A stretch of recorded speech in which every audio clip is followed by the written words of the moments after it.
Dear students, आज हम protein का इंट्रोडक्शन पढ़ेंगे। ऑलरेडी प्रोटीन को मैंने बड़े डिटेल से पढ़ाया हुआ है, उसके नोट्स भी आप स्टूडेंट सबके पास होंगे। लेकिन जो हमारा नेक्स्ट सेक्शन है वो है प्रोटीन मेटाबॉलिज्म। तो प्रोटीन मेटाबॉलिज्म में जो हमारा पहला टॉपिक होगा वो है digestion and absorption of protein. So digestion and absorption of protein को स्टार्ट करने से पहले हम थोड़ा सा प्रोटीन के बारे में रिकॉल करते हैं। प्रोटीन क्या है? प्रोटीन जो है ये एक ग्रीक वर्ड है, प्रोटियोस से निकला है, और प्रोटियोस का मतलब है फर्स्ट रैंकिंग या प्राइमरी कंपाउंड। फर्स्ट रैंकिंग या प्राइमरी कंपाउंड इसको क्यों नाम दिया गया है या इसको क्यों कहते हैं? इसलिए कि ये बॉडी में मल्टीपल फंक्शन जो है ये परफॉर्म करते हैं। ठीक है, कि क्या करते हैं? जो एंजाइम्स हैं, एंजाइम्स आप लोगों को पता है कि एंजाइम्स के डिफरेंट फंक्शंस है बॉडी में, और एंजाइम जो है ये प्रोटीनियस इन नेचर होते हैं, प्रोटीन से बने हुए होते हैं। इसके अलावा एंटीबॉडीज़ का एक अहम रोल है बॉडी में, और ये एंटीबॉडीज़ जो है ये भी प्रोटीनियस इन नेचर है, प्रोटीन से बने हुए होते हैं। प्रोटीन जो है वो स्टोरेज का काम करते हैं। क्यों करते हैं? इसलिए अगर हमें एनर्जी की ज़रूरत हो तो प्रोटीन जो है वो हमें एनर्जी प्रोवाइड कर सकते हैं, एटीपीज़ प्रोवाइड कर सकते हैं। इसके अलावा प्रोटीन जो है वो ट्रांसपोर्ट का काम देते हैं, यानी जो एग्ज़ाम्पल इसका जो हीमोग्लोबिन है, ठीक है, वो ट्रांसपोर्ट करते हैं ऑक्सीजन को और कार्बन डाइऑक्साइड को। इसके अलावा सेलुलर कम्युनिकेशन का काम करते हैं, जिस तरह रिसेप्टर्स है, ठीक है ना, वो जिसके साथ उन्होंने बाइंड होना है, ठीक है, या नहीं होना है, तो उनके दरमियान जो कम्युनिकेशन होती है वो जो रिसेप्टर्स होते हैं वो ये फंक्शन परफॉर्म करते हैं, और रिसेप्टर जो है ये प्रोटीन से बने हुए होते हैं। इसके अलावा प्रोटीन जो है ये हमारी बॉडी के मूवमेंट में हेल्प करते हैं, जिस तरह मसल्स की कंट्रैक्शन और रिलैक्सेशन होती है। आल्सो हार्मोन्स जो है ये डिफरेंट फंक्शन बॉडी में परफॉर्म करते हैं, और ये भी प्रोटीनियस इन नेचर होते हैं। इसके अलावा जो प्रोटीन है ये नाइट्रोजीनियस कंपाउंड है, यानी प्रोटीन जो है उसमें नाइट्रोजन का होना लाजमी है। Composed of long chain amino acid residues, और अमीनो एसिड के लॉन्ग चेन से बने हुए होते हैं। एक अमीनो एसिड दूसरा तीसरा चौथा, ठीक है, आपस में ये बॉन्ड बनाते हैं और एक लॉन्ग चेन बना लेते हैं, ठीक है। तो ये क्या है? Composed of long chain amino acid residue, ठीक है। और मोस्ट एबंडेंट ऑर्गेनिक मॉलिक्यूल है इन द बॉडी में।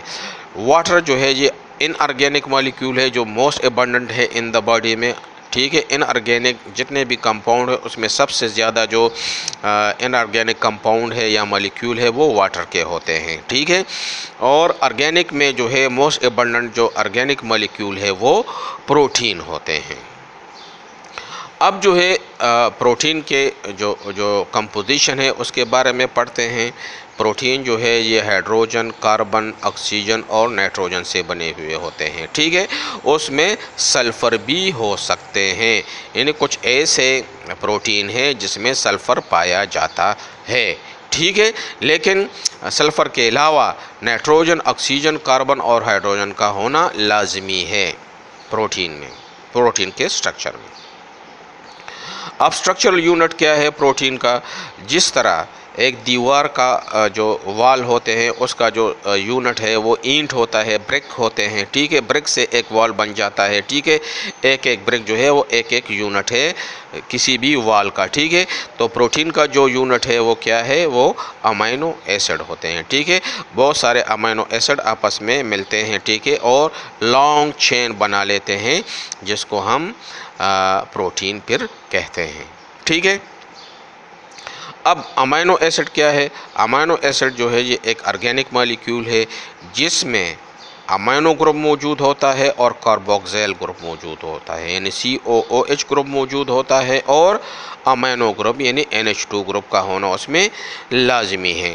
तो जो स्ट्रक्चर फार्मूला है अमाइनो एसिड का, देखिए ये कार्बन है, ये नाइट्रोजन है, ये हाइड्रोजन है, ऑक्सीजन है, ठीक है। सल्फ़र नहीं है, हो भी सकता है नहीं भी हो सकता। वो कहाँ होगा? वो इधर R में हो सकता है। R जो है ये वेरिएबल है, ये चेंज हो सकता है, यानी कोई भी कंपाउंड इधर आएगा, इधर लगेगा R की जगह, तो एक अमाइनो एसिड बनेगा। अगर इसके अलावा कोई और कंपाउंड आता है तो दूसरा अमाइनो एसिड बनेगा, तीसरा कंपाउंड आता है तो कोई और अमाइनो एसिड बनेगा। तो डिफरेंट अमाइनो एसिड बनेंगे। डिफरेंट अमाइनो एसिड किस वजह से बनेंगे? इस R ग्रुप की, R की वजह से। R चेंज होगा, अमाइनो एसिड चेंज होगा, ठीक है। लेकिन इसका जो नाइट्रोजन, कार्बन और ये वाला नीचे वाला R के अलावा जो पोर्शन है, इसको backbone of the amino acid कहते हैं। ये कांस्टेंट रहेगा, ये हर अमाइनो एसिड में ये कांस्टेंट होगा, ठीक है। जितने भी अमाइनो एसिड है, डिफरेंट टाइप्स के अमाइनो एसिड है, उसमें ये कॉमन होगा, ठीक है। अमाइनो ग्रुप होगा, कार्बोक्सिलिक ग्रुप होगा, कार्बन होगा और उसके साथ हाइड्रोजन होगा, ठीक है।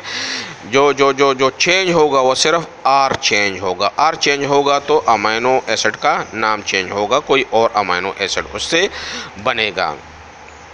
तो हमारी बॉडी में जो तकरीबन 20 अमाइनो एसिड है जो डिफरेंट टाइप्स के प्रोटीन सिंथेसाइज करते हैं, ठीक है। और जो प्रोटीन है, जिस तरह मैंने आप लोगों को कहा था कि ये प्रोटीन जो है ये अमाइनो एसिड से बने हुए होते हैं, उसमें जो है जो R होता है वो डिफरेंट हो सकता है, बाकी जो इसका बैकबोन है वो कांस्टेंट रहेगा। सो अगर हम उसको देख लें ये प्रोटीन को, तो इसमें जो R ग्रुप है, R ग्रुप ये हाइड्रोफोबिक भी हो सकता है, इधर एक हाइड्रोफोबिक ग्रुप लग सकता है, यानी नॉन पोलर यानी नॉन सॉल्युबल इन वाटर, ठीक है, यानी हाइड्रोफोबिक, ठीक है। तो इधर हाइड्रोफोबिक ग्रुप हो सकता है, कोई भी कंपाउंड हो सकता है। हाइड्रोफिलिक कंपाउंड हो सकता है जो वाटर लवर है या पोलर है। इसके अलावा इलेक्ट्रिकली चार्ज कंपाउंड भी हो सकते हैं, ठीक है, यानी या एसिडिक होगा या बेसिक होगा, ठीक है। कंटेनिंग आयन पे भी चार्ज होते हैं, ठीक है, एसिड बेस पे भी चार्ज होते हैं, ठीक है।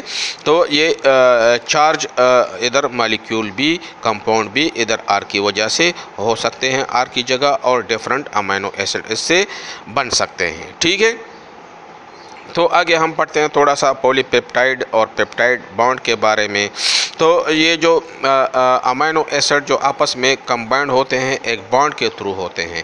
इस बॉन्ड जो बना हुआ है एक अमाइनो एसिड और दूसरे अमाइनो एसिड के दरमियान, इसको पेप्टाइड बॉन्ड कहते हैं, ठीक है।